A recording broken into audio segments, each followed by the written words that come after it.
Hi అండి, అందరికీ నమస్కారం. ఈరోజు నల్లేరు కాడల పచ్చడి చేసుకుంటాం కదా ఎప్పుడు. ఈసారి పచ్చడి లేకుండా పప్పుచారు చేద్దామని లేత నల్లేరు కాడలు నేను ఇంట్లోనే వేసుకున్నానండి. చెట్టు నల్లేరు కాడలు గెనుపు అంటే మనకు కీళ్ళు గెనుపులు ఎలా ఉంటాయో ఇవి కూడా అలాగే ఉంటాయండి. ఒక 5-6 లేత రెమ్మలు కట్ చేసుకొని కాడలు ఇలాగా ఈరోజు పప్పుచారు చేద్దామని ఇలా తయారు చేశాను. 2 టమాటాలు, తగినంత చింతపండు, 2 ఉల్లిగడ్డలు, 2 పచ్చిమిరపకాయలు, చింతపండు చక్కగా నీళ్ళలో వేసి కడిగేసేయాలండి. ఇవి కూడా మనం ఇది మునక్కాడల్లాగానే ఇది కూడా నల్లేరు కాడలు కూడా మునక్కాడల్లాగానే కట్ చేసుకొని చక్కగాను సన్నం మరీ పొడవు కాకుండా మరీ చిన్నవి కాకుండా మీడియం సైజులో ముక్కలు కట్ చేసుకొని మనం ఇవి కూడా పక్కన పెట్టుకొని మొత్తం ఒక బౌల్లో వేసుకొని కడుక్కోవాలండి. నల్లేరు కాడల వల్ల చాలా ఉపయోగాలు ఉన్నాయండి.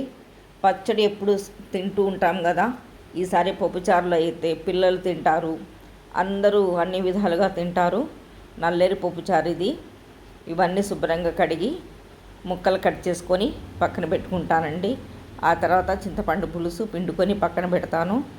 2-3 స్పూన్లు ఒక గిన్నె పెట్టుకొని పోపు దినుసులన్నీ నూనె కాగినాక వేసేసి ఇలా పోపు కాలిన తర్వాత ముందు నల్లేరు కాడలు వేసుకోవాలి. తర్వాత ఉల్లిగడ్డ, పచ్చిమిరకాయ, టమాటా ఇవన్నీ వేసుకొని కదుపుకొని కొద్దిగా ఉప్పు వేసుకోవాలండి.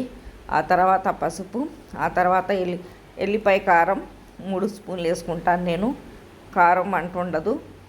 ఇవన్నీ ఇలా కదుపుకొని మనకు ముక్కలు మునిగేదాకా వాటర్ పోసుకోవాలి. వాటర్ పోసుకొని మళ్ళీ కలియబెట్టాలి. కలియబెట్టి మూత పెట్టేసి సిమ్ము మీద ఉడకనివ్వాలండి కర్రీలాగా. ఆ తర్వాత చింతపండు పులుసు ఒట్టి పప్పులో ఉడకబెట్టుకున్న దాంట్లో వేసుకొని పప్పు కలియబెట్టుకోవాలి. మనం ముక్కలు ఉడికినాయి లేదని ఒకసారి కదుపుకొని చూసుకోవాలి. ఉప్పు కారం అంతా చూసుకొని ఆ తర్వాత మనం పులుసు వేసుకోవాలండి. ఇదిగోండి నల్లేరు కాడ మగ్గిపోయింది. ఇప్పుడు మనం పప్పు చింతపండు పులుసు కలుపుకున్నది అది వేసేసుకోవాలండి. అది వేసేసుకొని మనకు పులుసు ఎంత కావాలో అంత వేసుకొని మనకు సరిపడా ఉప్పు కారం ఇలా కలియబెట్టుకొని ఆ తర్వాత మూత పెట్టుకొని మరగనివ్వాలి. ఇది కలుపుకొని చాలా టేస్టీగా ఉంటుందండి. ఇదిగోండి మరుగుతుంది. ఆ నురుగంతా పోయిందాక మరగనివ్వాలి, లేకపోతే పప్పుచారు పచ్చివాసన ఉంటుంది. ఆ నురుగు తగ్గిపోతే అప్పుడు మనకు పప్పుచారు అయినట్టు. నేను ఇలాగ చేసుకుంటానండి. చిన్నప్పుడు అమ్మ వాళ్ళు చేసేవాళ్ళు. అందుకోసమని ఈ పచ్చడి రూపం కాకుండా ఈసారి పప్పుచారు రూపంలో చేసుకుందామని ఇలా చేసుకున్నాను. ఈరోజు నేను నల్లేరు కాడలు పచ్చడి ఒకసారి, పప్పుచారులా ఒకసారి, ఇలా నెలలో 2 సార్లు చేస్తాను.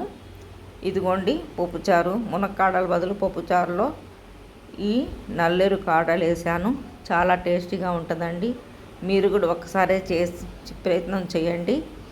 చేసి మీకే అర్థమవుతుంది టేస్ట్ అనేది చాలా బాగుంటుంది. ఇలా అయితే పిల్లలు తింటారు. పచ్చడి అయితే పిల్లలు కొంతమంది తినరు. ఇలా ప్రయత్నం చేయండి. సరే పిల్లలు తినపోయినా మేమన్నా తింటాం కదా, అందులో పోషకాలు దిగిపోతాయి కదా పప్పుచారులో.